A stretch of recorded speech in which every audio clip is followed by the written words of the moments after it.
I'm making this video in response to the comments that I received on the first 3 videos. If you're just joining us in this discourse, I would really suggest that you go back and watch videos 1, 2, and 3. This argument is building from that first premise that I made.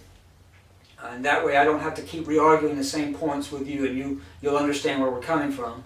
What I'm seeing now is I actually have people who are writing in and they want to argue against the dictionary, against the definition of the word atheist and atheism. I use Collier's, I use Merriam-Webster's, I use Cambridge, and I use Webster's New World Collegiate Dictionary, the 4th edition, and they all say the same things. Those are four very reputable sources, and for anybody that would want to argue against the definition of a word as it's found in a dictionary, I'm just going to be as honest as I can say. I'm not even going to respond to you. Because what that says to me is this is not about evidence, this is not about truth, this is not about reality. This is about the maintenance of a worldview. This is a presuppositional worldview, and gathering presuppositions to support that worldview, and maintaining that worldview, even if it means arguing against a dictionary. Now that is either delusional or dishonest. From the theist, you would demand that the arguments be evidential or empirical if they're scientific. You would demand that they would be logical if they're philosophical, and those are right, true, and good demands. But what I see here is a double standard.